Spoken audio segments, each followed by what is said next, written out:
Imagine, Episode 7 by Bernard King and Nicolas.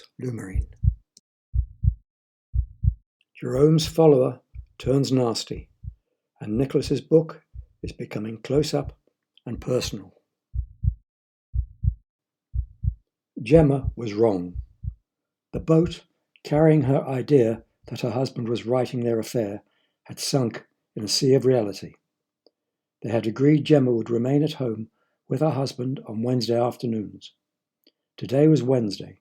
Jerome's watch told him it was 3 p.m., their usual meeting moment. The proof of her fallacy was behind him. He was still being followed.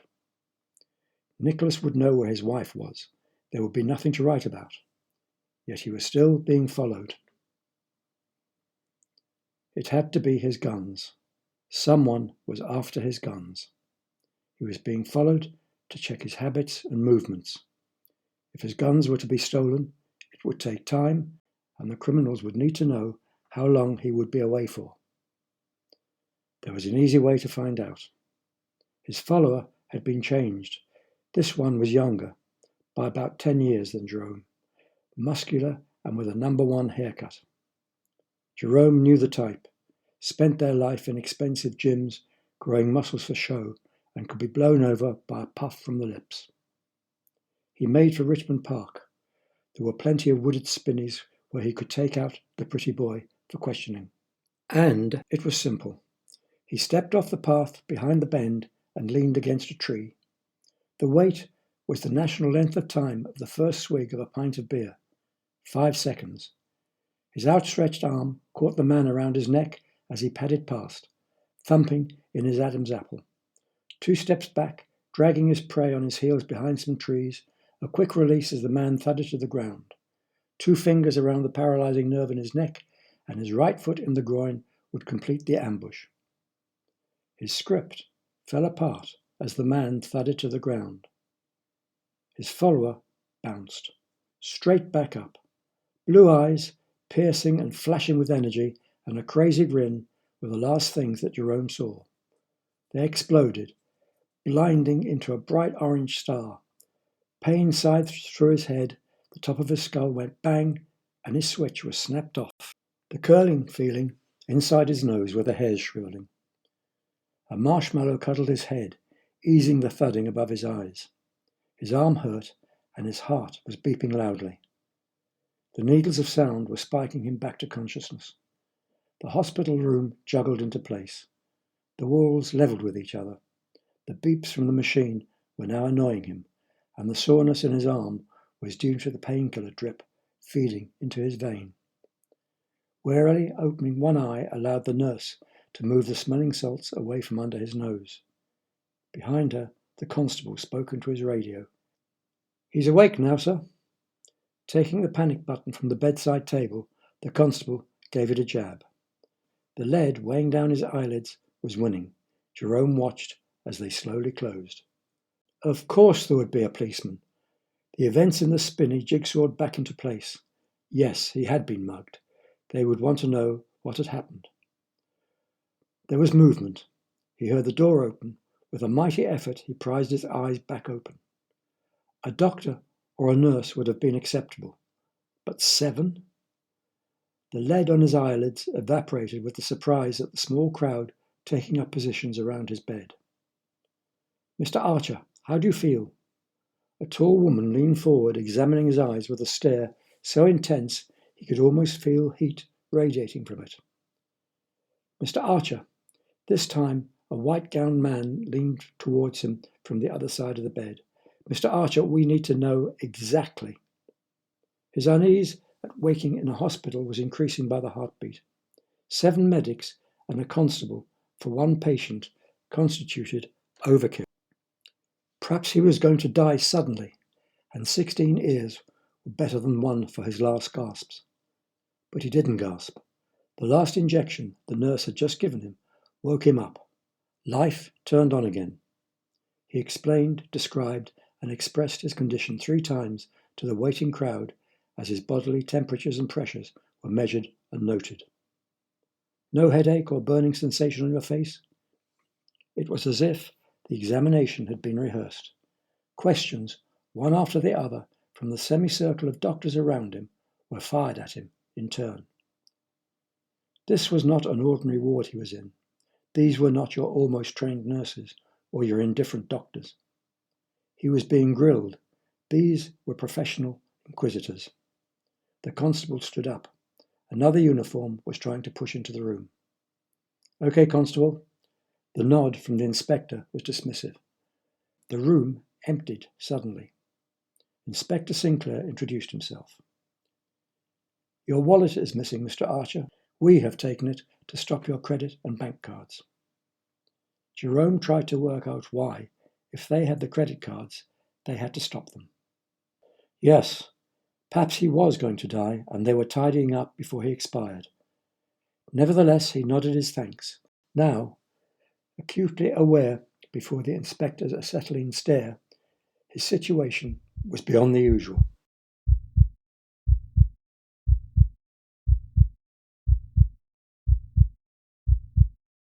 "We have a problem with your mugging, Mr. Archer," which would explain the 7 doctors and an inspector for what would seem a petty robbery. "It is the drug you were sprayed with." Jerome remembered nothing, he explained, except the man's eyes. He did not add he was being followed. To do so would seem he would be adding complications to the complications already facing the inspector. "It is a highly sensitive weapon, known only to services so secret even they do not know where the services are held." The inspector's eyes twinkled at his awful joke. "So, our upper layer," he pointed in the direction of God, "are keenly interested in the incident." He explained Jerome had been found in a bush in Richmond Park by a man walking his dog yesterday morning. He had been rushed to hospital where he had tested positive to a drug that had rung enough alarm bells to make Jerome and his assailant of special interest. 20 years in the army and a past master in the martial arts, one would think one should have seen it coming.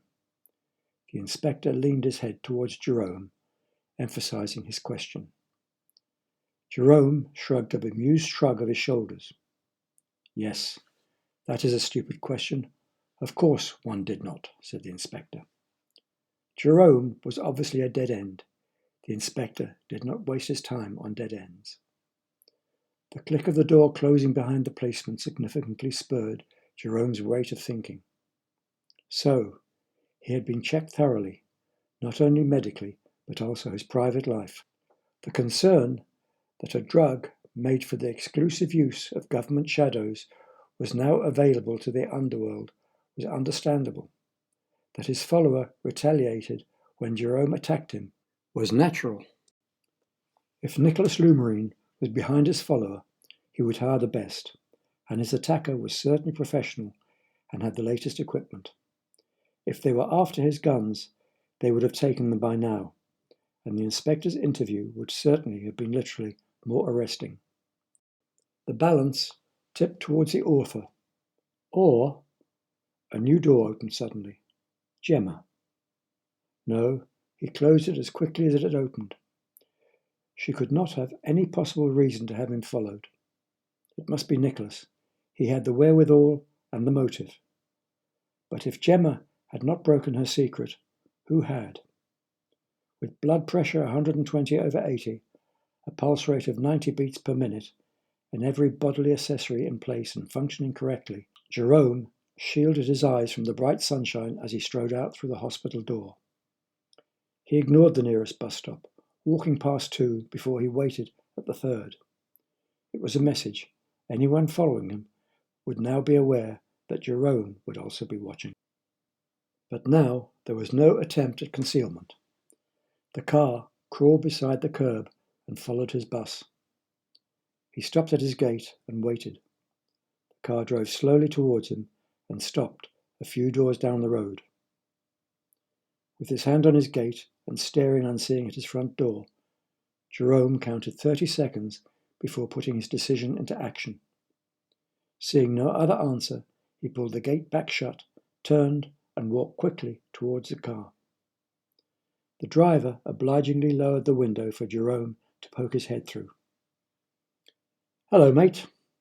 This one did not have blue eyes and was pointing nothing at him except a hand. Warily, Jerome shook it. "Before you ask, don't ask. I don't know." The man explained he didn't know why he was following Jerome. He did not know who his boss was. All contact was by email, and he had never met the man with blue eyes. "In fact, I'm not supposed to have any contact with you, so can we play the game and not speak to each other?" Thoughtfully, Jerome watched his follower pull away and then stop 20 yards away, just past his neighbour's front gate. So it was not his guns. He needed his friends. He needed to think.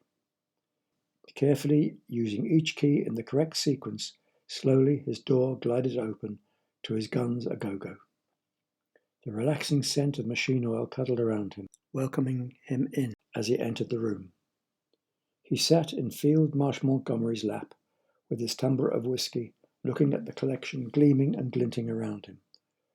The stress of the last few days ebbing away as he relaxed amongst his friends. As no attempt had been made to get to his guns, it left Nicolas, the famous author who was having him watched, and the only reason Jerome could offer was the famous author was collecting material for his new book. Fine, but the question, why him, suddenly took on another slant. Why him when the plight to Gemma was an obvious question? Why him when he asked it of Nicolas lit a very different scenario? How did Nicolas find him? Why had Nicolas picked him for his novel? He was a nobody, a deliberately created nobody. He had no presence on the net, he had no presence anywhere. And now there was another question. What was going to happen when the book was finished? Would Gemma be beaten? And Jerome? He placed himself mentally in Nicolas's place. What would he do to someone who was having an affair with his wife? His eyes immediately flew to the Beretta pistol with the silencer, as they had for months after he saw his wife's note. Jerome would have killed her lover, and perhaps her if he had found them. He stopped half a pace away from the gun. His armory was not the place for illogical thoughts, and those thoughts were history anyway. And his other question could not be asked. He could never meet Nicolas. The few days to Wednesday were a drag, giving him time to juggle about whether or not to mention the mugging and his new follower, Gemma. He decided he would not. It could only add distress to what was going to be a tense meeting anyway. He called her with the address of the new hotel. Hello and okay were her two replies. With a puzzled frown, Jerome packed the uniform into the hold hall. If his wife had replied to a call the way Gemma had, and he had overheard, it would certainly light his suspicions. So, if she wasn't with Nicolas, why had she been so brutally brief? He was learning Gemma was two different women. The woman in the bedroom had little connection with the Gemma presented to the public. He had his place.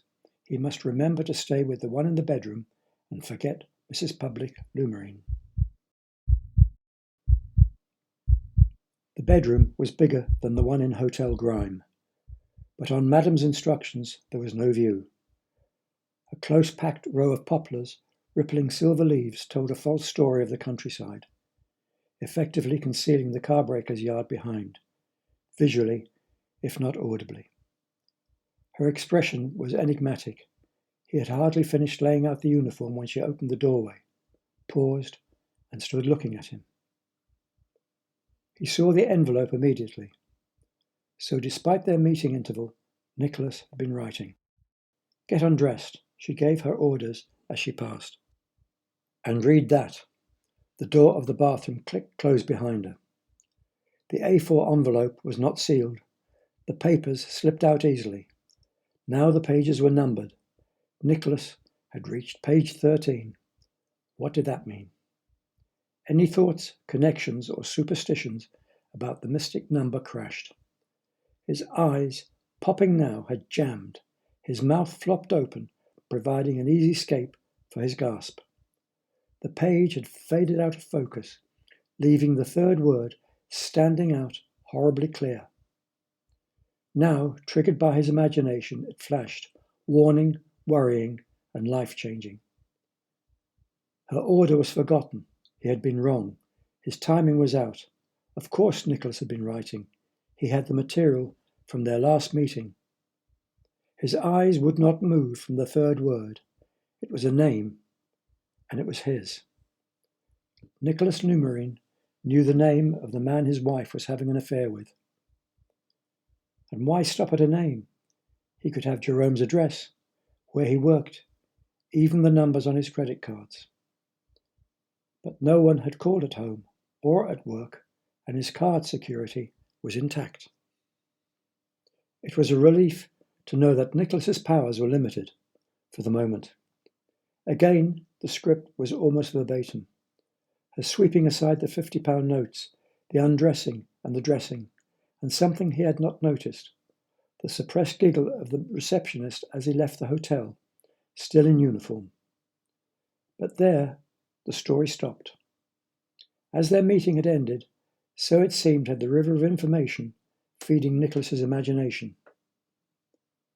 He could not accept what he had just read. The scenario was impossible. It seemed to be happening, but it was still impossible. If Nicholas could see what other people were doing, he could make a second fortune working for the government as a spy. "But you're dressed." Her order had been disobeyed. He was still devouring the script. She slipped onto the bed beside him. Her visit to the bathroom had been to change into her figure-clinging golden gown. "I thought that men, when sex was on offer, dropped everything." Jerome, still insulated by shock, could only blink on gormlessly. Her reaction, her laugh, brought surprise, slicing through his shock. Jerome stuttered, "he knows my name." Her grinning did not fit. This was serious. This was proof. Nicholas was psychic. Again she shook her head. "Not really, my darling." Her finger slowly traced the outline of his face. "I was at the party when he met a Jerome. He changed the name of his hero from David. He thought Jerome less spiky and more loving." She kissed the lobe of his ear. "And so do I." "But the rest," Jerome was still stuttering. "Yes, the rest." The silence wedged in, pushing them apart. "I've made my mind up about that." Her warmth had gone. Gemma, outside of the bedroom Gemma, was suddenly inside. "Most people fight the wrong battles, Jerome." She pulled the looseness of her gown tighter. "Trying to change things they cannot, and it is stupidity." She took the pages and then placed them side by side on the bed. "How my husband is writing our story, I do not know. I cannot know, and I will never know because I cannot discuss my infidelity with him. You will not know because you have never or are ever likely to meet him." They had used the negative to prove the positive. She began to read the manuscript aloud. The plot was alive and kicking him.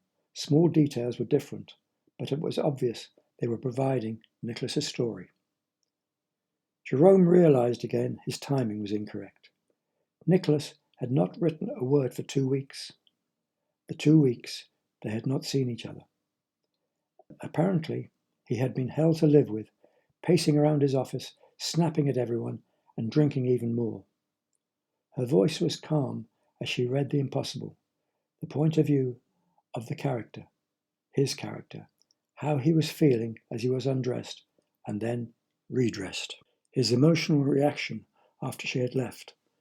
But the last incident of the day, his being followed and mugged, had not been added by Nicholas. Perhaps that was to come in the next installment. It sort of kills everything. She slid the pages together, thoughtfully tapping them back into the envelope, knowing we are being watched. Jerome tensed. Was that a set-up to a letdown? If she was going to end their relationship, she may as well know. It might help her to avoid some of her husband's blows. "I have been attacked, Gemma." The spotlight of surprise suddenly dazzled, blinding Gemma firmly in its intensity and capturing her further as Jerome recounted his adventures in Richmond Park. She sat still for a long time. "It is impossible," she was adamant. "That cannot be due to Nicolas. It was too far out of his character." She shuddered as she explained. Her husband had absolutely no control over his jealousy or temper.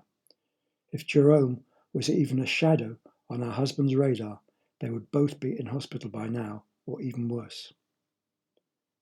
"But he's not going to spoil my life any longer." Defiance formed her mouth and resolution hardened her eyes. "We shall run away together." Suddenly she was sparkling, alive with the brightness of her idea. Life-changing, staggering, and exciting, the dumbfounding adjectives happily punched Jerome stupid with delight. But sanity quickly returned with reality. "He'll find us." It was obvious they would not be able to hide indefinitely. She laughed.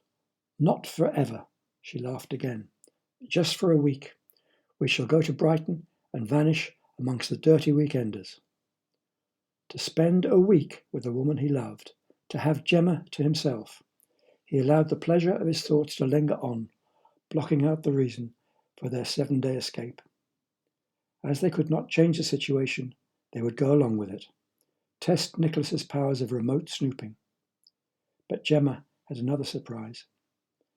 "We shall, of course, have different hotels," she announced. Jerome's disappointment quickly evaporated. Brighton was a popular resort. Gemma was a known face.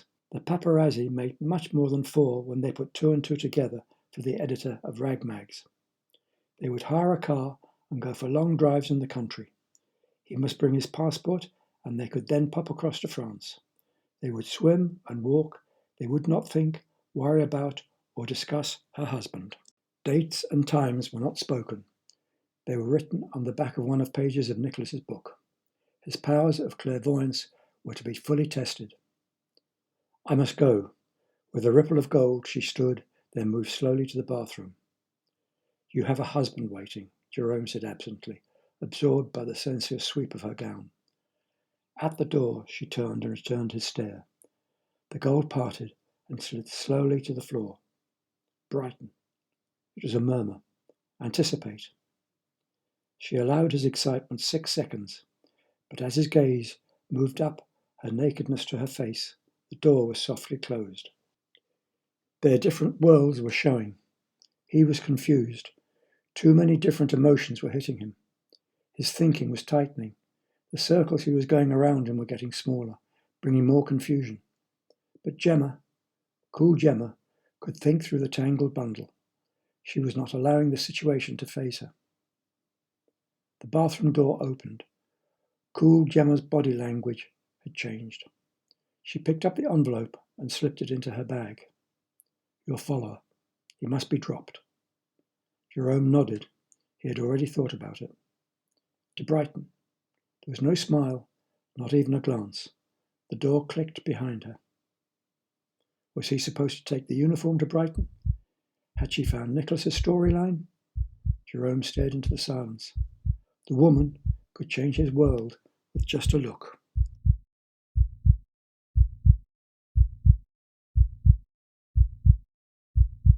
Imagine Jerome's follower is being followed. Imagine a surprising threesome at Brighton. Imagine in 2 weeks.